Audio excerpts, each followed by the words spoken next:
Brett, thanks for joining us. What's the significance of today's anniversary? Well, blockades and land occupations are one of the most common tactics that First Nations often take when asserting rights or resisting the colonial state, and blockades and occupations tend to only last for a week, 2 weeks, maybe a month, just because when you disobey the state, when you engage in civil disobedience, you tend to bear the full brunt of the state's criminal justice system, and that's what's happened here. The OPP has spent $16.3 million in just 6 months, so that's only half the time. They could be up near $30 million right now. So it takes substantial determination to maintain a land occupation like this in the face of that kind of opposition. So by hitting 1 year, this would already become one of the longest running land occupations in Canadian history. But of course we know this site in Caledonia is just down the road from the site where the contentious 2006 land occupation played out, which remains unresolved, and so too do the underlying issues in this case. And so, Brett, what happens next now that this project has been stopped?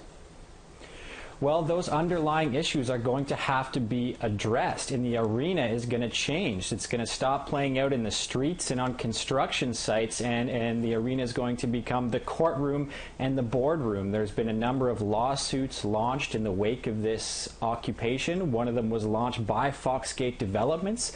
They seek a declaration that they have good title. They seek $200 million from the government and the OPP, and they seek $20 million from the activists accused of violating an injunction and thwarting this development.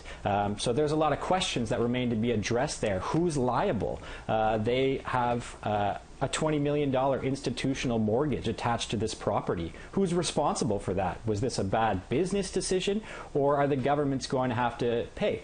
Well, that's a decision for the courts right now. And of course, the Six Nations of the Grand River Elected Council has their own lawsuit that's set to come up in October 2022. Meanwhile, negotiations to actually talk about some of these issues are nowhere to be seen. So how might this dispute impact development in that area in the future? I think you can be fairly certain that you're going to see a chill on development, at least in the immediate area around Six Nations and Caledonia, and in between the two areas. Following the conflict in 2006, as I mentioned, there was just that sort of chill. The Mackenzie Meadows Phase 1 development was approved in 2003, and a previous developer actually put it on ice in 2006 following that conflict. And there were a number of lawsuits that played out after that, and it was sold in 2015 to a new developer who rehabilitated the project and finally got some shovels in the dirt in 2019, and now that's been halted. So everything is kind of up in the air. There's a moratorium on development that's been declared by traditional chiefs, and we'll see if the government is going to respect that or not. And Brett, you've also reported some new details today. What can you tell us about that? Well, in the past, I've relied on the provincial and federal access to information systems to get some information that wouldn't be otherwise available. Among them, the amount of money the OPP has paid, CSIS intelligence gathering. What I'm reporting on today is the contents of a federal briefing note from January that shines some light on what exactly the government was doing while all this law enforcement activity was happening. And the answer is essentially nothing. The federal government shared a discussion paper with Ontario in November 2020. At the height of the blockades, it took Ontario 2 months to reply to this discussion paper about a proposed meeting.